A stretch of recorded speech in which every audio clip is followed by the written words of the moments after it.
The diner was quiet that morning, the kind of stillness that made the clinking of coffee cups sound almost too loud.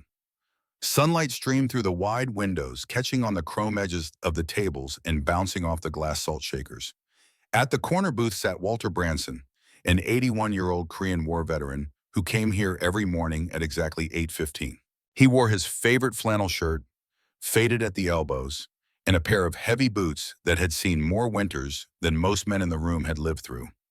His hands shook slightly as he lifted his cup of black coffee, but his eyes, though tired, carried the quiet dignity of a man who had once stared down fear in battle. That quiet morning was shattered in an instant. A younger man, broad-shouldered and mean-eyed, had been arguing with the waitress about his bill. His voice grew louder, his temper hotter, until he turned and noticed Walter watching quietly from his booth. Something about the old man's steady gaze and calm presence must have pricked the thug's fragile pride. Before anyone could stop it, he stormed over and struck Walter across the face. The sound echoed through the diner like a gunshot. Cups rattled. People froze. And Walter, his cheek burning red, simply raised his hand to his face, stunned not by the pain, but by the cruelty of it. If you believe in kindness, in respect for those who came before us, and in the power of second chances, please take a moment to like this video, share it with friends, and subscribe to Kindness Corner. Your support helps spread these powerful stories of humanity. The diner fell into a heavy silence.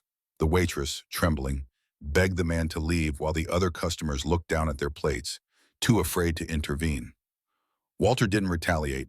He simply sat there, his weathered hand covering the fresh bruise, his eyes staring into the coffee he could no longer taste. He wasn't afraid for himself. He had endured far worse. But his heart ached at the state of the world, at how quickly respect seemed to vanish in the face of arrogance. Minutes turned into an hour. Walter stayed at his booth, partly because his legs felt too heavy to carry him out, and partly because he had nowhere else to be. The diner was his refuge, the place where he was known simply as Mr. Branson, the polite old man who always tipped generously, even when his pension was thin. Now even that sanctuary had been tainted by violence. But then the bell above the diner's door jingled, and in walked a group of men whose very presence shifted the atmosphere. Leather vests stitched with bold insignias, tattoos winding down muscled arms, boots that hit the floor with certainty. They were members of the Hells Angels. At their center walked the tallest of the rest, his gray-streaked beard giving him an air of authority. His eyes scanned the room until they landed on Walter, and in that moment, a ripple of recognition passed through the old man's tired expression. The leader of the group was Thomas Branson, Walter's son. The thug who had struck Walter was still in the diner, smugly chatting with a friend near the counter, unaware of what was about to unfold. But Thomas saw the bruise on his father's face instantly, and his jaw clenched. The other bikers noticed too. The room held its breath, unsure whether violence would erupt again. But Thomas didn't charge forward. He walked slowly, deliberately to his father's booth, sat down across from him, and placed a calloused hand over Walter's trembling one. The two men sat in silence for a long moment, the bond between them unspoken but unmistakable. Walter, who had once held his son as a crying boy in his arms, now looked at the man he had become, fierce, loyal, unyielding. For years, Thomas had been estranged from him, his path into the biker world one Walter struggled to understand. But here in this diner, the years of distance didn't matter. Blood did. The thug finally noticed the newcomers and laughed. "What? You need your gang to protect you, old man?" he sneered, standing up and puffing out his chest. The room tensed again, but Thomas remained seated, his gaze steady as stone. The other bikers stood behind him, silent, their presence enough to make even the bravest man reconsider his actions. Then Thomas spoke, his voice low but firm, every syllable dripping with authority. "That man you laid your hand on is my father.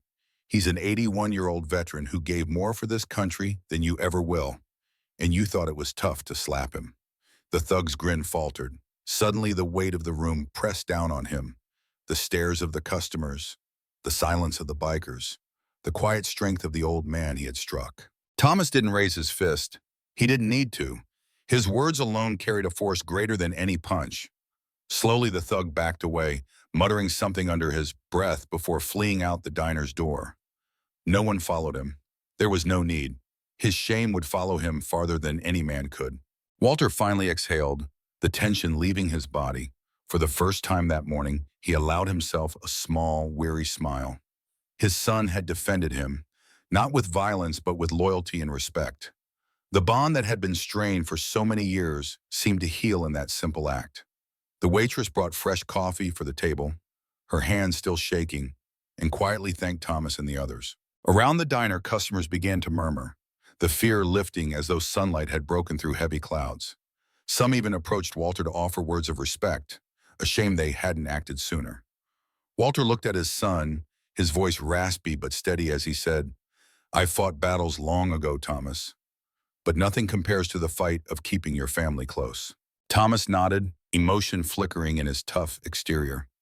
For all the years they had drifted apart, this moment had reminded them both of what truly mattered. From that day forward, the diner became more than a place for breakfast. It became a symbol of reconciliation. Walter and Thomas would meet there often, sometimes joined by Thomas's biker brothers, who treated the veteran with a reverence he had never asked for, but deeply appreciated. And every time Walter entered, people remembered that morning when a thug's cruelty was silenced not by fists, but by the quiet power of family and respect. If this story touched your heart, please show your support by liking this video, subscribing to Kindness Corner, and sharing it with others. These stories remind us that no matter how broken the world feels, acts of love and loyalty can mend what's been lost. And before we end, I'd love for you to comment below. Do you believe kindness has the power to heal broken families? Your words might inspire someone who needs hope today. Walter Branson lived out his days with a renewed sense of peace, no longer just the lonely veteran at the corner booth, but a father who found his son again in the unlikeliest of places. And to everyone who witnessed it, that diner became a reminder that even in the face of cruelty, respect, loyalty, and love will always carry the greatest strength. In a quiet diner on an ordinary morning, an 81-year-old veteran named Walter Branson sat alone, nursing his black coffee and carrying the weight of a lifetime of quiet sacrifice. When a cruel young man struck him across the face for no reason other than fragile pride, the room froze in fear and silence. No one stood up. No one spoke. Yet in that moment of pain and humiliation, something beautiful unfolded. Walter's estranged son, Thomas, a tough, gray-bearded leader of a biker group, walked through the door, saw the bruise on his father's cheek, and chose not to answer violence with violence. Instead, he sat beside his father, placed a steady hand over his trembling one, and spoke calm, powerful words that shamed the aggressor into fleeing. In that simple act of loyalty, respect, and love, years of distance between father and son began to heal. This story reminds us of one of life's deepest truths. Real strength is never found in fists or anger, but in the courage to protect those we love, to choose dignity over revenge, and to rebuild broken bonds when the world expects us to walk away. Family isn't defined by perfect understanding or shared paths. It's forged in moments when we show up, stand firm, and choose love even when it's hard. Walter, who once faced war, said it best: "The hardest battles aren't fought on distant fields, but in keeping our families close." No matter how far you have drifted from someone you love, no matter how deep the hurt or silence has grown, it's never too late to reach out, to listen, or to simply be there. One quiet act of kindness, one moment of standing up with love instead of hate, can mend what feels forever broken. If this story touched your heart the way it touched mine, please take a moment to like this video, share it with someone who needs hope today, and subscribe to Kindness Corner so we can keep spreading stories that remind us humanity is still alive.